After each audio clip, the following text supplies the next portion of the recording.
100. And Evercore ISI now has the most bullish bet on the street, pushing its target to 6,000. So with signs showing inflation moderating and analysts increasingly optimistic about where stocks are heading, what should investors do next? Joining me now in studio is Tom Hayes, Great Hill Capital Chairman and Managing Member. Tom, the potential for the S&P 500 to go to 6,000, how should investors be positioning their portfolio amid a lot of this bullish optimism? Well, Alexandra, I think that the Fed now has covered a cut, okay? You saw some weakening inflation numbers, flat month on month with the CPI, negative 0.2% with the PPI. Unemployment was up to 4%, so they can move. You're looking at the Fed funds futures with a 65% chance of a cut in September, 95% chance they're going to cut by December, and a 65% chance that they're going to do 2 cuts by December.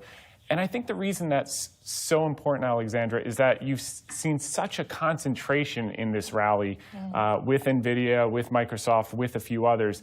And I think the second half, what we're seeing is those earnings are going to broaden amongst all the other companies that have kind of been left behind. And we're going to see some more participation in those laggards, which represent great value, are going to start to outperform in the second half.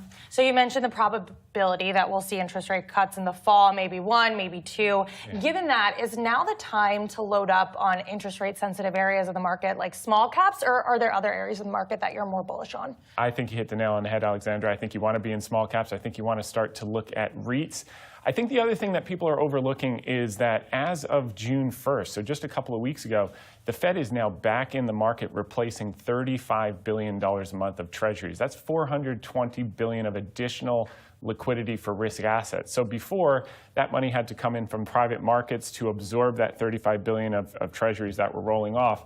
Now that $35 billion is going to get pushed into risk assets, which creates a further bid for equities into year end. And I think, again, we could see a situation where the indices remain relatively subdued, maybe up a little bit more from here, like you see some of the targets, but not overwhelmingly up. But some of the stocks under the surface, like small caps, like REITs, like some of the cyclicals that have really been left behind, anything with leverage on its balance sheet has been trading like death. The market is so scared, are they going to be able to refinance, which has a lot to do with small caps, a lot to do with cyclicals.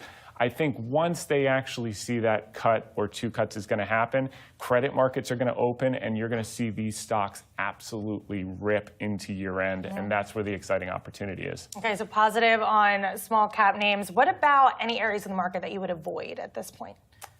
I would avoid chasing the shiny objects. Okay? So I might be fading this split in NVIDIA. I know that's an unpopular thing. You know, the bulls will say that it's very reasonably priced because you're expecting 45% long-term growth rate, and it's trading at a 45 times multiple, which is only a one-time peg. However, you have to believe that assumption that they're going to retain 70% gross margin, that they're going to retain 45% per year growth in order to say that it's cheap at these levels. And that's simply not going to happen. I mean, one of the picks that we're going to talk about is Intel.